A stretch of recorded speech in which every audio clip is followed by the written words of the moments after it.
Hi, I'm Jilly G. Welcome to my kitchen, and today we're going to make gluten-free peach pie. So what we're going to do first is, I have about 8 cups of peaches here. I have a deep dish pie pan, that's why I have 8 cups. But when peaches are in season, I cut them up and freeze them, and then in the middle of winter you can make a peach pie whenever you want. So into this bowl first. So into this bowl we want the juice of about 1 lemon. Just strain it just in case there's any little shell bits or anything. So into the lemon juice and the peaches, I have just shy of 2/3 of a cup of honey, a heaping 1/4 teaspoonful of cinnamon, and 1/3 cup of my gluten-free flour blend. And you want to just mix this around, and then we're going to let it sit while we make the crust. So now that this is finished, just set this aside and just let that do its thing. In this bowl I have 2 cups of my gluten-free flour blend again, and we're going to add in 1 teaspoon of salt, and I have 2/3 cup plus 2 tablespoons of cut up butter, pastry blender, and we're just going to mix this around. You want it to be about pea-size pieces of butter mixed in with the flour.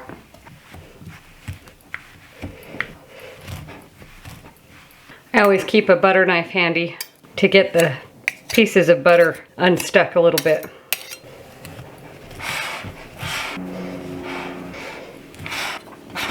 And a fork just to see what we've got. So I just make sure there's no pieces of butter stuck on the bottom, and just stir it around. Make sure I don't have any big clumps of butter. Ice cold water. And I do have 1 egg white here because my flour blend doesn't have xanthan gum. It does need a little bit of a binding agent. And so we're going to mix this in first. And you could use shortening instead of butter or lard, but I like the butter. And I'm just going to mix that around.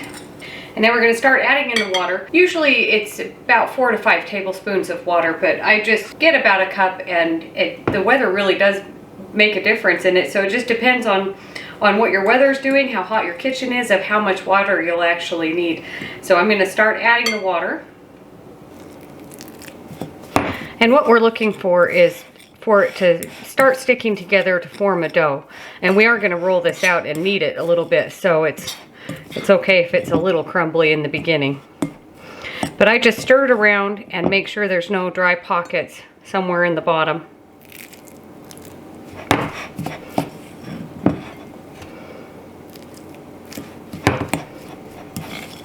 And you want it to start when you can hold it together like this, and kind of it holds its shape. We're good to go. So now that it's holding its shape when pressed together, I know it does look crumbly in the bowl, but it will stick together. I've got a bowl scraper, and I'm just going to start mashing it together. The nice thing about gluten-free flour is you don't have to worry about developing gluten, because there's no gluten to develop. You just want it to be mashed enough to put out onto a floured surface.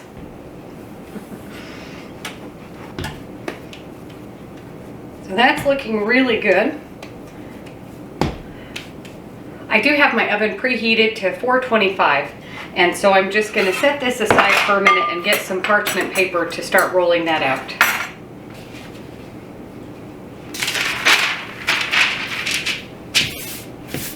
If you put a little bit of water down, it holds the parchment down a little bit better. And I do have some of my gluten-free flour that we'll start rolling this out on. This is going to be a 2 crust pie, so top and bottom. So what I do is kind of get it into a flattish circle, and I'm gonna this one, not exactly in half, because my pie dish is a deep dish pie dish, but this we're going to save for the top. So we're just going to start rolling out the bottom. Start it again into a circle. Give it a head start to be a circle.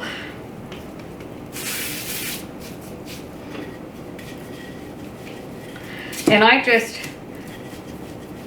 keep it moving and keep flour underneath it.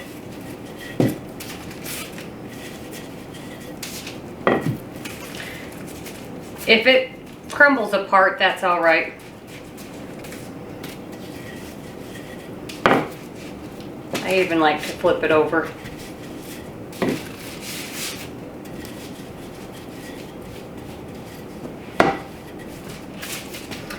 You can help it to stay in a circle.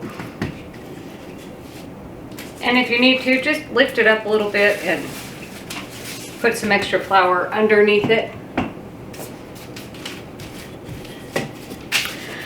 And I usually just feel it around just to see how uniform it is, that it's not really thick in one spot. I'm gonna get the pie dish here, and what I do is I take the pie dish and I kind of place it on top to just see where I'm at with how well it will fit in the pie dish.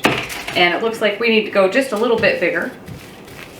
And the nice thing about gluten-free dough is I don't worry as much about handling the dough. I know with regular flour, it was always a don't handle it too much, but this is pretty forgivable. So that's pretty good, and I don't mind if I have a huge edge to turn around. This is looking really good. The parchment paper is going to help to put it into the pie dish. It just needs some more room. So get your pie dish. Now, and with confidence,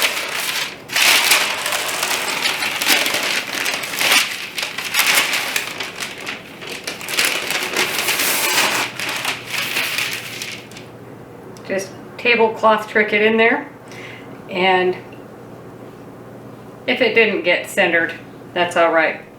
And if it starts to kind of crumble apart, that's okay too, because you can just piece it back together. So I'm just kind of forming the edge a little bit. If you have one side that's a little bit skimpier than the other, you can just kind of take some dough from this side and just piece it over here. And if you have enough of an edge, you can kind of turn and fold it over, but most of my pies don't have that much of an edge. And my favorite edge to do on all of my pies is just take your middle finger and your two thumb and index finger and just make an edge. Okay, that looks really good. I'm just gonna set this aside over here, and we'll start rolling out the lid or the top. Same parchment paper, more flour. Depending on what kind of crust you want. Depending on the type of top that you want to put on your pie, you can cut this into strips, or you can just do a smaller circle. Sometimes that's what I do. I'll just do a smaller circle to fit inside, and then all of the juices can bubble up around. So roll this out. Even thickness.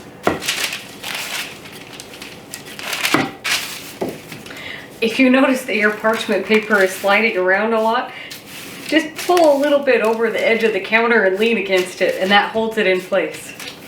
And that looks pretty good. So I'm gonna move this aside for just a minute, bring back our mixture and give it one more stir. I always put my fruit pies on a foil-lined, this is actually a pizza pan, but a foil-lined cookie sheet.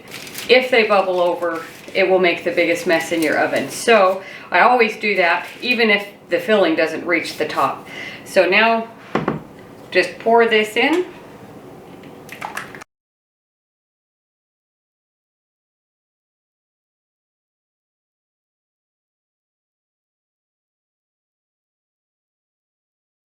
So now that we have our butter on top of our pie, we're gonna put on this top crust.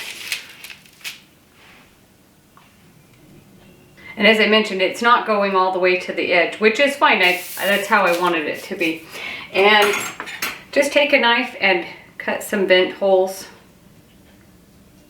And I have an egg here.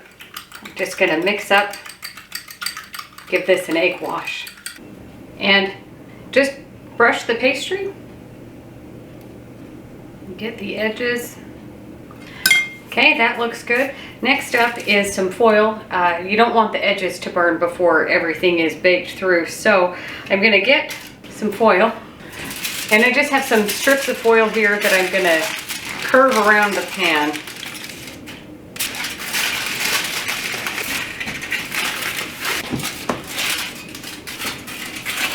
Doesn't have to be perfect. So now that the foil's around the edges, into the oven, again 425. This will go for about 45 minutes and then I'll see where we're at.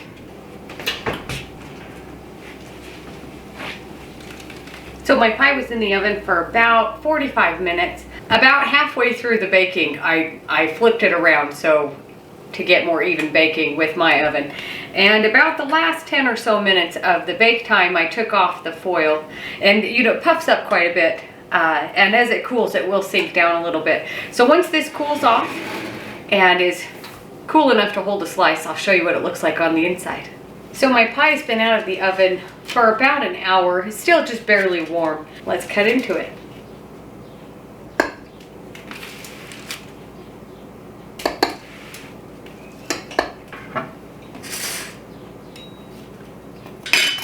Big piece.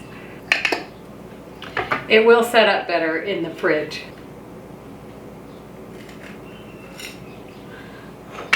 I know it looks messy. Homemade vanilla ice cream.